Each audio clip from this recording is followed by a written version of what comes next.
Welcome back to the Corona Diaries. We hope you're safe and well out there. Lockdown life is hard, and many of us are worried about the economic impact on our jobs and incomes. It's affecting my industry that I work in, it's affecting my friends. Obviously it's a worrying time, not just for me but for everyone. I used to be a freelancer, so I feel very lucky that I've now got a permanent job, but even that's up for... Everything's in the balance. None of us really know how long this is going to go on for and what that direct impact will be. I've already had a number of phone calls last week from people, not only at work, but also some friends who live locally, who already unfortunately lost their jobs. I've been thinking a lot about people who aren't as lucky as me to have a contract and a salaried job, and freelancers. How are they going to make ends meet? So today I've been thinking about how I can use my salary really to help them. Small businesses are having to adapt how they work. Their ingenuity has not gone unnoticed, and many of us are keen to support businesses closer to home more than ever before.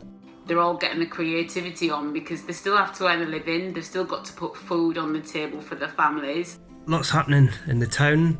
There's some businesses putting up and say, don't worry, we'll be baking bread overnight. You know, the local pub that we go to has repurposed itself, selling staples, like bread and flour and oil. We'll be delivering fresh fruits and vegetables, just helping to calm the community down. You can order online, you turn up in your car, open the boot, give them a call, and they come out and they put it in the boot of your car without having any contact. So they've done well to try and keep themselves having business and to make sure everyone's got what they need. There's a cookery school that can obviously no longer run classes, so they've pivoted to cooking batches of meals to order.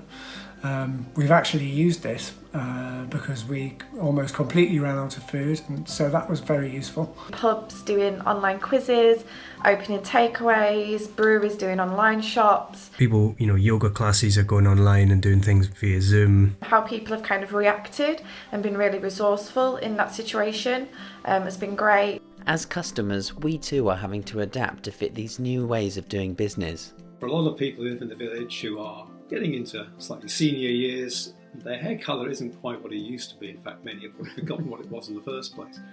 So the prospect of going back to an unknown hair colour, but predominantly grey, is a little bit alarming. And the lady who runs the salon lives in the village, and she's arranged, put together a package which should sort this out. Also a local bar in Camden near where I live, they're streaming live music, so people that would have played there are playing in their living room and you can log in online to watch it. So again, that's something that I'm really looking forward to. Me and my friend are going to do that tomorrow night. So just having these little things to kind of look forward to that I would usually kind of do in the outside world is kind of giving me a bit of routine and a little bit of support right now. She's going to mix up the colour for each person.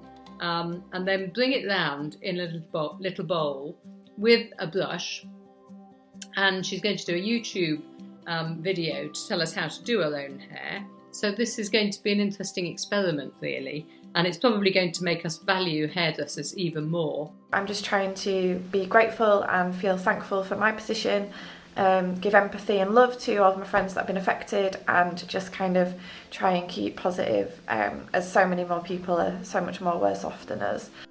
Are we starting to see what consumption may be like in a post-coronavirus world? Will we live more locally, and how will that affect the wider economy? Next, what do people value in our new, more restricted world? Something that we can't see or hear or touch has made us stop and value what we have and not run after the material things in life. And what about that hairdo? We'll let you know how it goes, and if you see me wearing a hat next time, you'll know what's happened.